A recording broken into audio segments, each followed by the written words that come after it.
Preview.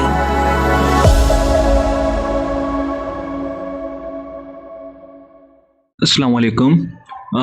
मेरा नाम मोहम्मद फ़ुरक़ान है और आईडीएस के इस प्रोजेक्ट में फैब्रिक डिटेक्शन प्रोजेक्ट में मैं मोहम्मद फ़ुरक़ान, वक़ार आमिर और फ़हद कौर हम तीनों ने ये मिलके बनाया है।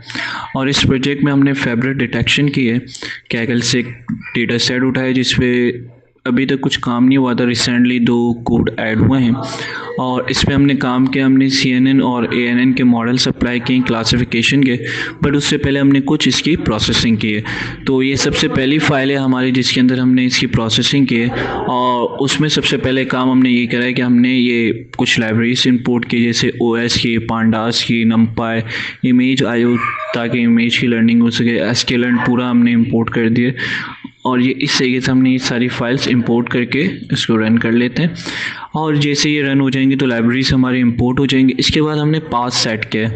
पाथ सेट करने से मुराद ये है कि हमारा डेटा सेट ड्राइव पे पड़ा हुआ है कैगल के फोल्डर के अंदर, तो वहाँ पे हमने इसको सबसे पहले उसकी कुछ लाइब्रेरीज को ड्राइव की इंपोर्ट किया यहाँ पे, और फिर हमने अपने इस फाइल को कोलैब को वहाँ पे माउंट कर दिया, यानी कि उधर से अब हम फाइल को एक्सेस कर सकते हैं। हमने कनेक्शन बिल्ड कर दिया कोलैब का और गूगल ड्राइव का। जब ये हो गया तो हमने OS के ज़रिए कॉन्फ़िगरेशन सेट की कैगल की डायरेक्टरी की, जो हमने बता दिया कि ये कैगल एक जगह है, वहाँ तक वहाँ पे हमारी फाइल्स होंगी। और फिर हमने चेंज डायरेक्टरी कर दी यहाँ से। इनको भी मैं रन कर ले रहा हूँ ताकि मेरे कनेक्शन बिल्ड्स हो जाएँ और हम इसको एग्जीक्यूट कर सकें आसानी से। तो ये मेरे पास आ गया है notification connect to Google Drive. मैंने इस पर क्लिक करा तो ये मैं इधर पहुँच गया हूँ अपने साइन इन के प्रोसेस पे, और ये रहा मेरे गूगल यूनिवर्सिटी का अकाउंट जिस पे मेरा डेटा सेट है। मैंने इस पर क्लिक करा तो ये मैं फ़ौरन से लॉगिन हो जाऊंगा अभी, और ये लॉगिन हो गया। ये मुझसे परमिशन मांग रहा है कि इसमें जितने ड्राइव पे चीज़ें उसको मैं एक्सेस कर सकता हूँ, तो मैंने कहा यस, अलाउ कर दिया इसको। और मैं अब ये मेरा माउंट हो जाएगा यहाँ पे, और अब मेरी गूगल कोलैब की फ़ाइल और गूगल ड्राइव के दरमियान कनेक्शन बिल्ड हो जाएगा एक तरीके से। और फिर हम इसकी कॉन्फ़िगरेशन करेंगे ताकि हम कैगल के फ़ोल्डर तक जा सकें और जो उसके अंदर मेरा डेटा सेट है उसको हम एक्सेस कर सकें। तो ये मैंने इसकी कॉन्फ़िगरेशन भी कर दी और ये टिक का निशान आ गया साइड में, जिसका मतलब कि कॉन्फ़िगरेशन हो गई। अब हमने चेंज डायरेक्टरी की और ये मेरी डायरेक्टरी चेंज हो गई। फिर मैंने प्रोजेक्ट का पाथ सेट कर दिया, ठीक है, ताकि हम अपने डेटा को आसानी से एक्सेस कर सकें हर टाइम। जब ये मेरा प्रोजेक्ट का पार्ट सेट हो गया तो अब हम कंप्यूटर विजन लाइब्रेरी, यानी जो इमेज आयो यूज़ की थी हमने लाइब्रेरी, उसके ज़रिए अब हम इमेज को थोड़ा सा मॉडिफाई करेंगे, यानी इमेज को यहाँ पे लाएंगे और एरे की फॉर्म में कन्वर्ट करेंगे। तो ये सबसे पहले मैंने एक पिक्चर का पाथ दे दिया इसको यहाँ पे कि इस पिक्चर को ले आओ, और इमेज आयो के ज़रिए मैंने कहा कि इसको रीड करो। और फिर मैंने इधर प्रिंट किया इसकी शेप को, और शेप को प्रिंट करके, जैसे ये पिक्चर शेप अभी इधर रन ऑलरेडी हुआ था तो उसका शेप आ रहा है 720x1280 और 3 डायमेंशंस। और फिर हमने पिक्चर मैट्रिक्स को प्रिंट किया यहाँ पे कि पिक्चर्स के मैट्रिक्सेस आ जाएं, तो वो भी आ गया। और फिर हमने पिक्चर के फिगर साइज़ को डिस्प्ले करा और इमेज को शो करा, लेकिन ग्रे स्केल मोड में, ठीक है। सी मैप का ग्रे हमने रखा है ताकि हमारा ग्रे शो हो। तो जैसे ही ये मैं रन करूँगा तो ये देखें हमारे पास ये सारे मैट्रिक्सेस आ जाएंगे यहाँ पे। ये अभी एग्जीक्यूट हो रहा है, ये रन होते ही ये देखें अभी इमेज को रीड करेगा और ये सारी चीज़ें हमारे पास आ गई। पहले इसके डेटा सेट वगैरह आ गए और ये इमेज आ गई ग्रे कलर के होते हुए, ठीक है। फिर हमने एक CV2 इंपोर्ट की, ये भी एक लाइब्रेरी है। इसके अंदर हमारे पास बहुत सारे अच्छे फंक्शंस होते हैं जिसके ज़रिए हम हमारी इमेज पे बहुत अच्छे से काम कर सकते हैं। तो वो हमने काम किया। और क्या करा, एक हमने फंक्शन बनाया लोड फाइल का, और उसके अंदर हमने कहा कि फ़ाइल का पाथ आएगा और उसकी लेबल आएगा, ताकि हम जब भी काम करें, यानी आगे जाके हम फाइल को डिवाइड कर देंगे होल्स और लाइन में। क्योंकि ये फैब्रिक डिटेक्शन है तो हमने इसमें 3 तरीके के काम किए, या तो फैब्रिक बिल्कुल सही होगा, या तो उसमें होल्स होंगे, या तो फिर लाइन्स होंगी।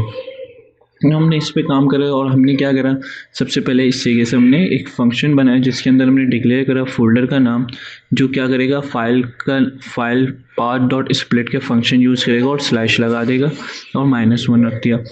और फिर हमने एक आउटपुट लिस्ट डिक्लेयर की आउटलिस्ट के नाम से, और फिर हमने एक इमेज पाथ बनाई और हमने बताया कि फ़ाइल के पाथ को देखो कि वो .jpg के साथ है, यानी फाइल पाथ के अंदर जाना और स्लैश स्टैटिक यानी कुछ भी नाम हो सकता है, और चेक करना डॉट यानी फाइल के पाथ के अंदर जाएंगे तो वहाँ पे देखेंगे नाम कुछ भी होगा लेकिन डॉट जेपीजी होगी।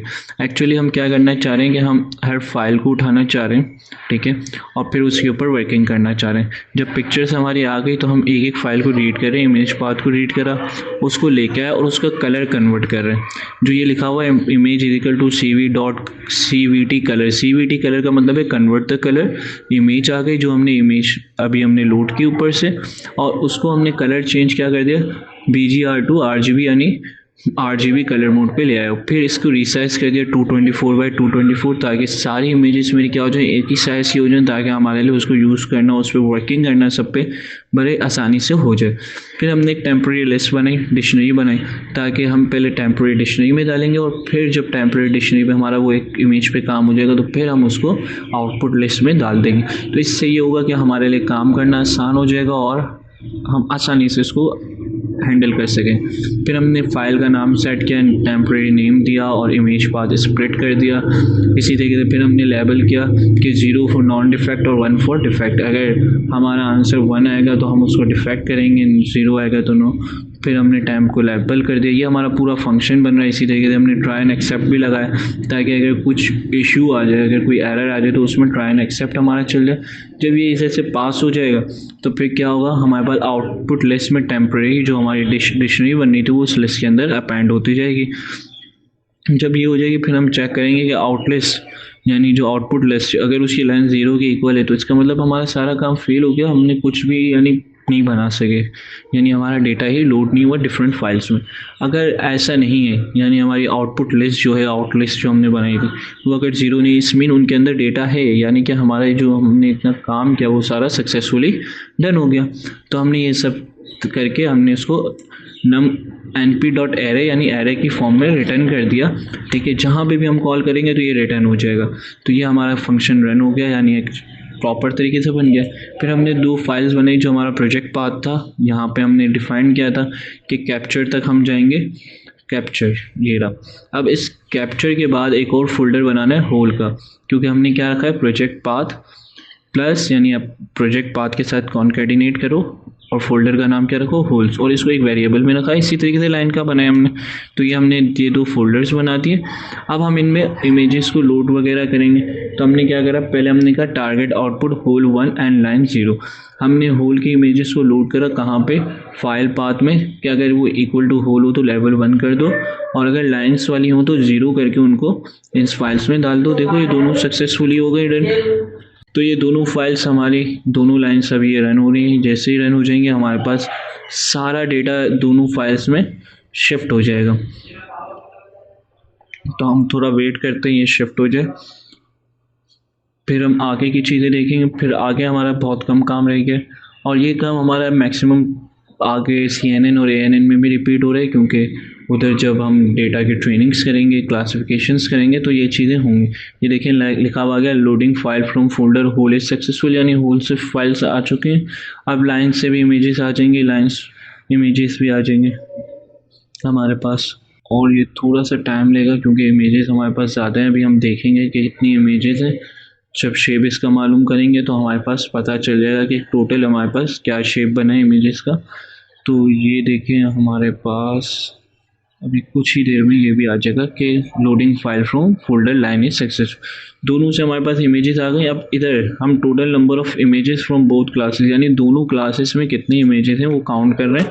जैसे ही रन किया तो इसने बता रहा है कि 1124 फाइल्स, और लाइन्स में 1244 और होल्स में 1124 फाइल्स हमारे पास हैं, इमेज फाइल्स। तो इतना बड़ा डेटा सेट था जिसको हमने 2 में डिवाइड कर दिया।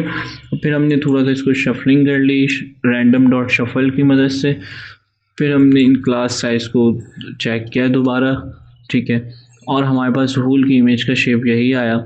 और फिर हमने इनको कॉन्कैटिनेट किया, किन को, होल इमेजेस को और लाइन इमेजेस को, ताकि हम इसको फर्दर यूज़ कर सकें, और इसको डेटा सेट में हमने रख दिया। और फिर हमने चेक करा कि इसमें कुछ एम्प्टी शेप्स हैं, तो कुछ भी नहीं है हमारे पास, ठीक है। हमने डेटा सेट की एम्प्टी और शेप इंटीजर वगैरह चेक करे, सारी चीज़ें, ठीक है। यानी 224 के अलावा तो कोई और शेप नहीं जो एम्प्टी हो इनमें, इनके अंदर। इसी तरीके से दूसरे में भी चेक किया। फिर हमने इन डेटा सेट की रेंज में देखा और लेबल करते हुए, यानी हर डेटा सेट को उसके लेबल के साथ कर दिया। फिर हमने इन सबको रीशेप किया थोड़ा सा, ठीक है, और रीशेप करने के बाद यानी वन डायमेंशन एरे कर दिया और हमने उसकी यूनिक वैल्यूज़ निकाल ली कि हम यूनिक वैल्यूज़ देखना चाह रहे हैं। तो ये दोनों बराबर हो चुके हैं। हमारे पास एरे 1124/1124 है, यानी हमारे पास ये हमारा काम इमेज प्रोसेसिंग का अच्छे से हो गया। इसके बाद हम इमेज ऑगमेंटेशन करते हैं। ऑगमेंटेशन का मतलब होता है कि रोटेट कर करके इमेज को सेव करना। तो इसके अंदर हमने इमेज ऑगमेंटेशन की है। इमेज ऑगमेंटेशन कैसे किया, हमने सबसे पहले इंपोर्ट किया ओएस को और हमने इधर अपने ड्राइव को माउंट किया जैसे पहले किया था उधर, ठीक है। सिमिलरली फिर हमने ओएस वर्जन यानी कॉन्फ़िगरेशन की, फिर चीन डायरेक्टरी की, फिर हमने PWD करके देख लिया कि हम एक्चुअल में केगल तक पहुंच चुके हैं या नहीं पहुंचे। तो ये जैसे ही सारे स्टेप हो जाएंगे फिर हम नेक्स्ट स्टेप हम इसके जैसे ये आ गया हमारे पास option connect to Google drive, और अब हम गूगल ड्राइव से कनेक्ट हो जाएंगे। तो ये मैंने इधर क्लिक करा और ये लोड होने के बाद अब ये मुझे कनेक्ट कर देगा। ये फिर से मुझसे परमिशन मांगेगा हर चीज़ की। मैंने इसको अलाउ कर दिया, और ये मेरा पास रन हो गया पहला स्टेप। ये माउंट कर रहा है, परमिशन मिल गई है, अब ये इस पे आएगा। ये सारी चीज़ें हमारी चल गई। देखिए हम कैगल तक आ गए। फिर इधर दोबारा से ओएस की ज़रूरत नहीं है। हमने ट्रेन डायरेक्टरी इधर उठाई लाइन्स के अंदर से, ठीक है, यानी ट्रेन डायरेक्टरी एक हमने वेरिएबल बनाया और लाइन्स के अंदर जितनी इमेजेस है उसको इधर लिया। और फिर हमने इस लाइन्स के अंदर ये थोड़ा सा कमेंट किया हुआ है ताकि हम कुछ डिफरेंट चीज़ें ट्राई कर रहे थे। तो हमने क्या करा कि इस ट्रेन डायरेक्टरी को एक लिस्ट डायरेक्टरी ओएस के अंदर होती है, लिस्ट डायरेक्टरी एक उसका फंक्शन है, उसके अंदर डाल के उसका सारा डेटा हमने TR फोल्डर के अंदर ले लिया। फिर हमने TR फोल्डर को हमने ट्रेन करके इधर प्रिंट करवाया। तो हमारे पास सारी इमेजेस के नाम्स आ गए प्रॉपर तरीके से कि हर इमेज का नाम क्या है, वो सारी चीज़ें आ गई। और हमने उनका साइज 2 to 4 कर दिया और TR इमेज के नाम से हमने नेम के नाम से एक लिस्ट बना ली ताकि इन लिस्ट की हेल्प से हम उसके ऊपर डिफरेंट एक्शन परफॉर्म कर सकें। फिर हमने रोटेशन करनी है, क्योंकि मैंने बताया कि ऑगमेंटेशन का मतलब क्या होता है, रोटेशन करना। तो रोटेशन करनी तो हमने क्या करा, एक लाइब्रेरी डाउनलोड इंपोर्ट की tensor flow, Python, OPS, generation data flow OPS से क्या कि ऑर्डर में अनस्टैश नो की, ये एक हमने इंपोर्ट की लाइब्रेरी, इसके ज़रिए हम उसको रोटेट करेंगे। हमने क्या करा, पाथ को स्प्लिट किया सबसे पहले और हमने काउंट को 0 पे रख दिया। फिर हमने जो पाथ हमारा आया है जिसको स्प्लिट किया उसको हमने लिस्ट डायरेक्टरी से लाए थे। हमने इमेज का एक वेरिएबल बनाया क्योंकि हम इसके अंदर लेंगे, और हमने काउंट को 100% करके if count mod 100% equal to 0 हो जाए तो ये प्रिंट काउंट कर दो +1 कर दे। इसके बाद क्या करें, अगर इफ़ वाला काम हो जाए यानी प्रिंट हो जाए तो इसके बाद काउंट +1 करे, आगे बढ़ता जाए, ठीक है। इमेज को ये लेगा, ओपन करेगा, इमेज को रीसाइज़ करेगा 400x400 पे। रीसाइज़ होने के बाद क्या करेगा, उसको पहले 20 एंगल में रोटेट करेगा, सेव करेगा, फिर 20 एंगल में रोटेट करेगा, सेव करेगा, फिर 20 यानी 20, 60, -20, -60, इस तरीके से करते करते सारी इमेज को ऑगमेंटेड कर देगा। यहाँ पे हमारे पास सारी इमेजेस रोटेट्स हो जाएंगे, यानी कि रोटेट होकर हमारे पास सेव हो जाएंगे। इस तरह से हमने इमेज प्रोसेसिंग कर ली, इमेज ऑगमेंटेशंस कर ली। अब हमारा पार्ट आता है इमेज का CNN वाला। इसमें हम मॉडल ट्रेनिंग नहीं करेंगे क्योंकि अगर मॉडल ट्रेनिंग पे गए तो हमारे पास बहुत ज़्यादा टाइम लग जाएगा, तो हम ये नहीं करेंगे। हम क्या करेंगे, हम मॉडल ट्रेनिंग से पहले जितना काम है उस पर आते रहेंगे। मॉडल ट्रेनिंग ऑलरेडी मैं कर चुका हूँ एक बार, तो हमारे पास डेटा का आंसर यहाँ पे मौजूद होंगे, जैसे ये मौजूद है आंसर्स, तो हम इन्हीं को देख लेंगे क्योंकि इनको ट्रेन करने में बहुत टाइम लगेगा, बट आप लोग ट्राई कर सकते हैं, ठीक है। तो हम इस चार्ट में आ गए। हम इसके डायरेक्ट कोड को समझते हैं कि ये इंपोर्ट की हमने कुछ लाइब्रेरीज, मैटप्लॉटलिब हमने इधर कुछ लाइब्रेरीज़ को इंपोर्ट किया है, जैसे कि मैटप्लॉटलिब हो गया जिसके ज़रिए हम प्लॉटिंग करेंगे, sklearn हो गया जिसके ज़रिए हम ट्रेनिंग करेंगे, OS हो गया जिसके ज़रिए हम अपने ड्राइव को कनेक्ट करते हैं। तो ये सारी चीज़ें हमने की, PWD किया ताकि हम चेक कर सकें। हम आ गए, फिर हमने प्रोजेक्ट पाथ को स्टार्ट किया, एक इमेज को लेकर जैसे हमने इमेज प्रोसेसिंग में किया था सारा काम किया। फिर हमने CV करके एक वही फंक्शन बनाया लोड फाइल का जो हम इमेज प्रोसेसिंग में ऑलरेडी बना चुके थे। फाइल्स अलग अलग बनाने का मकसद ये था ताकि हम काम को ईजिली कर सकें और उसके कंपैरिजन्स देख सकें। तो यही सारा काम हमने ANN में भी किया होगा। कहाँ तक? ये शेप्स बनाना, होल इमेजेस लोड फाइल्स करना, उनको प्रिंट करना, उनके शेप्स को शफलिंग करना, एम्प्टी सेट्स निकालना, यूनिक तक, यहाँ तक सारा काम हमारा ऑलरेडी इमेज प्रोसेसिंग में हो चुका है। फिर हम CNN पे आए। CNN के लिए हमने 2 और लाइब्रेरीज लाए। एक टेंसरफ्लो केरास से लाए, डेटा सेट की, लेयर्स की, मॉडल्स, ऑप्टिमाइज़र, रेगुलाइज़र, ठीक है, ताकि क्योंकि इसमें ऑप्टिमाइज़र चाहिए होता है, एक्टिवेशंस चाहिए होती हैं, तो ये सारी चीज़ें हमें चाहिए होती। हमने सबसे पहले क्या करा CNN के लिए, इधर ये CNN के हमने बहुत सारी लेयर्स बनाई हैं, ठीक है, ताकि हमारे आंसर्स अच्छे हैं। तो हमने क्या करा, हमने सबसे पहले इसको सिक्वेंशियल कर दिया, यानी लेयर सीक्वेंस में आ जाए। फिर हमने कन्वर्जन ऑफ 2D कर दिया, यानी 2D से 1D में ले आया। फिर नॉर्मलाइजेशन की, इधर इसके ये ऑलरेडी बने फंक्शन हैं, उनको हमने यूज़ किया, हमने इसको नॉर्मलाइजेशन की। फिर रेलू का फंक्शन हमने इस पर चलाया, इसको एक्टिवेशन चलाई, एक्टिवेशन फंक्शन।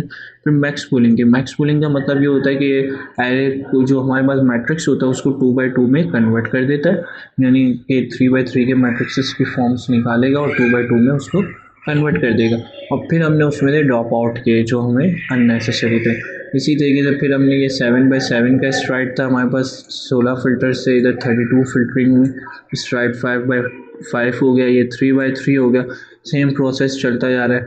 फिर ये 3x3 64 ही चल रहा है। फिर हमने लेयर को फ्लैटन किया। फ्लैटन का मतलब ये होता है जब आप फ्लैटन करते हैं तो, क्योंकि अभी हमारा एरे 2x2 में चल रहा था, यानी मैट्रिक्स 2x2 था, फ्लैटन होने के बाद वो स्ट्रेट हो जाता है, यानी 1D एरे हो जाता है। जब 1D हो गया तो हमने इसको हमने डेंस कर दिया। डेंस का मतलब कि हमने इसके ऊपर इसके फंक्शन अप्लाई किए, बैच नॉर्मलाइजेशन की, एक्टिवेशन की, ड्रॉप आउट किया जो ऑलरेडी करा। फिर इसी काम को दोबारा किया 64 नोड्स पे।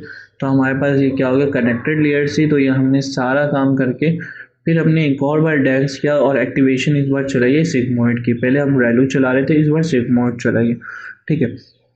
जब ये हो गया तो फिर हमने अपना कंपाइलर चलाया, पूरे मॉडल को कंपाइल कर हम एडम ऑप्टिमाइज़र यूज़ किया, loss binary cross entropy use किया और मैट्रिक्स एक्यूरेसी का यूज़ किया।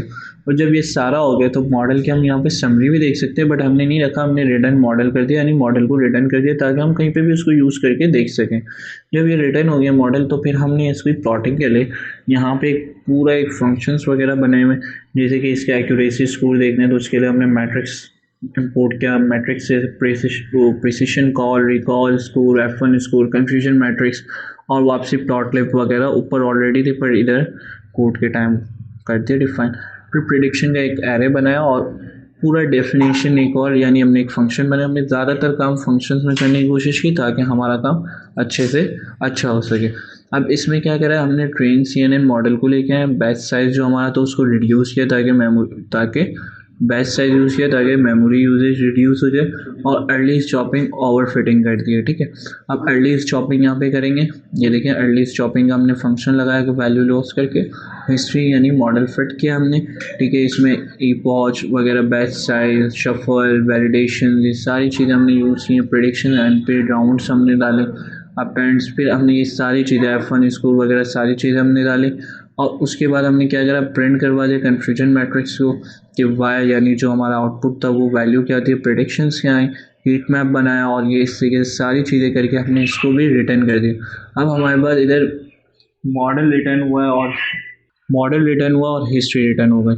इसके बाद हमने एक और, जहाँ पे अब हम सारी चीज़ें रन करेंगे वहाँ पे आ गए, और यहाँ पे भी हमने एक फंक्शन बना लिया इंडेक्स का। यहाँ पे सारी चीज़ें हम बता रहे हैं कि फोल्ड्स कितने होंगे, यानी कि हम जो इपोज चलाएंगे उसको कितने स्प्लिट्स में चलाना है, बैच साइज हमारा क्या होगा, ये सारी चीज़ें डिफाइन करके हमने एक अपना फंक्शन बनाया। और उस फंक्शन के अंदर जो हमने ऊपर चीज़ें बनाई थी उन फंक्शंस को यूज़ करते हुए हमने इस पूरे को रन किया, और ये हमारे पास कुछ वैल्यूज़ आ गई CNN की। जब CNN की वैल्यूज़ आ गई तो हमने उनको प्रिंट कर दिया, जैसे हिस्ट्री लेके आए, यानी हिस्ट्री के फंक्शन से हिस्ट्री जो रिटर्न हुआ था। इस तरीके से हम सारी चीज़ें लेके आए यहाँ पे, क्योंकि इधर इसलिए रिजल्ट नहीं आ रहा क्योंकि हमने इसके स्प्लिट और फोल्ड्स जो थे, यानी ये फोल्ड्स और इपोच हमने कम चलाए। जैसे अगर ज़्यादा चलाएंगे तो हमारे पास ये ग्राफ ऑलरेडी प्रॉपर तरीके से शो होगा, ये वैल्यूज़ भी ज़्यादा शो होंगी। तो इस तरीके से हमारे पास एक काम होता है। सिमिलर हमने ANN में भी किया है। तो हम ANN का सिर्फ मॉडल समझेंगे, बाकी सारी चीज़ें तो हम ऑलरेडी उधर समझ चुके हैं। ANN के मॉडल में क्या होता है, हमारे पास हिडन लेयर्स होते हैं जिसके ज़रिए हम क्या करते हैं, अपना काम करते हैं। ये देखिए पहले हमने डांस चलाया, हमारी लेयर्स थी 128 लेयर्स पे हमने डांस चलाया, फिर हिडन लेयर 64 रखी, फिर 64 रखी, इस तरीके से हम 64 68 4 रखते रखते हम 4 तक आए और फिर आखिरी में उसको फ्लैट कर दिया। एक्टिवेशन चला, इस सब में रीलू चला रहे थे, फिर लास्ट में हमने सिग्मॉइड चलाए और वही हमने जब कंपाइल करा तो हमने सर आइटम वगैरह यूज़ किया।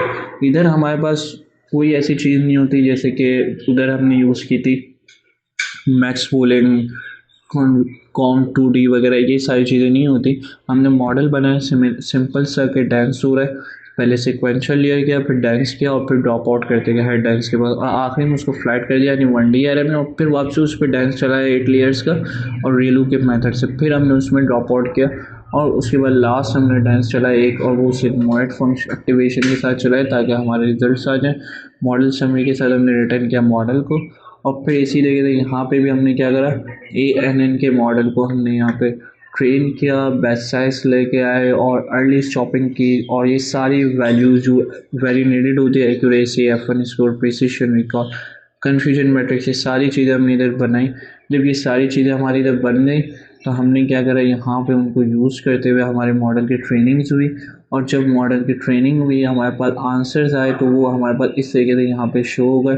ये देखिए सारे आंसर यहाँ पे शो हो रहे हैं कि फर्स्ट क्या आया, ट्रेनिंग स्टार्ट हुई, वाई ट्रेन, एक्स ट्रेन, ये सारी चीज़ें यहाँ पे हमारे पास प्रॉपर तरीके से आ रही है वैल्यूज़ के साथ ANN मॉडल की, ठीक है, accuracy, F1 score, precision, recall, confusion matrix, हर चीज़ आ रही।